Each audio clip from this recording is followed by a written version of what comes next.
Vamos seguir?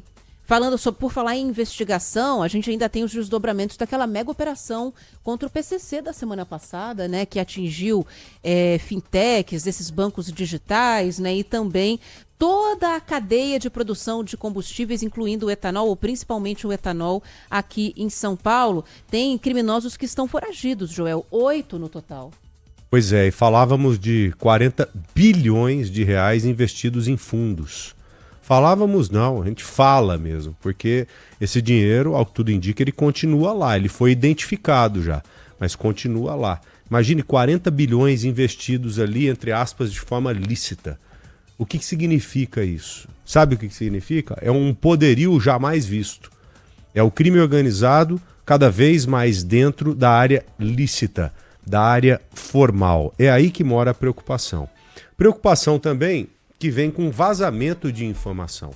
Há uma investigação grande nesse sentido, para saber se houve vazamento de que a operação aconteceria. Eu não sei, vocês não acham estranho a polícia ter como alvo tais pessoas, como alvos tais pessoas, e de repente os cabeças, os principais do esquema, não serem encontrados, não serem presos? Será que eles já não estavam ligados nisso? Com a rede de informação que esse povo tem, com a rede financeira que esse povo tem, dá pra gente acreditar em absolutamente tudo. Até mesmo em vazamento de informação, de onde jamais deveria vazar, né?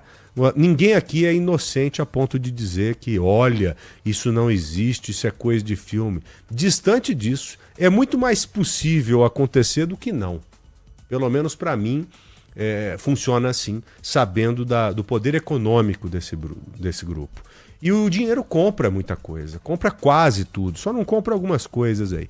Mas a maior parte das coisas o crime consegue comprar, até mesmo informação. Você imagina o que significa uma informação dessa antecipada para um cara como o tal do Mohamed, ou Mohamed, que é o cabeça do esquema.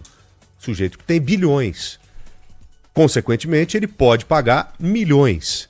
Você acha que uma informação dessa não pode ter custado milhões? Por isso que a investigação ela segue nesse sentido. A polícia deveria ter encontrado pelo menos ali 8 pessoas importantes e essas pessoas não foram encontradas. Carol Correia, uma boa tarde a você, bem-vinda aqui ao Bora Brasil. E o que nós teremos ou já temos como desdobramento dessas não prisões efetivadas? Oi, Carol. Oi, Joel, Ana, boa tarde para vocês, para todos que nos acompanham. A Polícia Federal está fazendo essa investigação, como vocês ressaltaram, e também pediu ajuda aí para a Interpol. Esses 8 foragidos estão agora na lista de procurados da Interpol, que é aí a organização policial, a maior organização policial do mundo. Inclusive, esses indivíduos entraram na difusão vermelha, que na prática eles podem ser localizados e presos em 196 países que fazem parte, então, são membros da Interpol. Então a polícia pediu essa ajuda, até como você mesmo ressaltou, né, Joel? Como ele tem dinheiro, vai que essas investigações chegaram até eles e eles conseguiram fugir. A gente, como vocês comentaram também, são 8 nomes aí que encabeçam, então, esse esquema fraudulento envolvendo o PCC.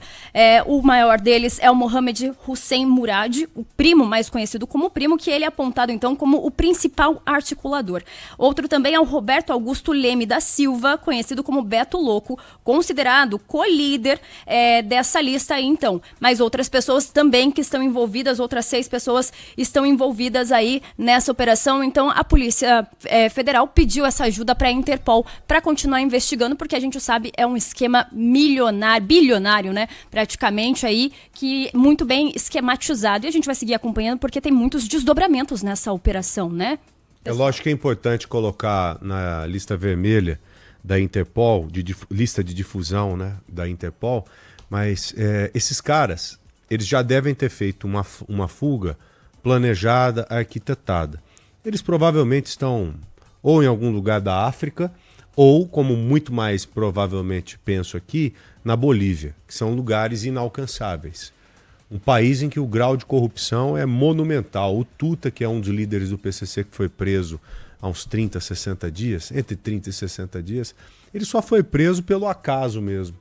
Porque tinha uma pessoa desavisada ali, que chamou a polícia antes e tal, a polícia mesmo que deveria ter sido acionada, senão lá estaria.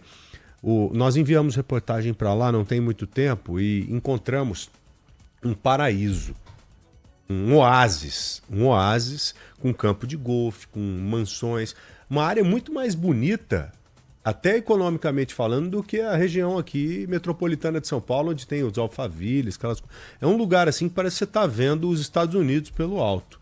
Reduto do crime.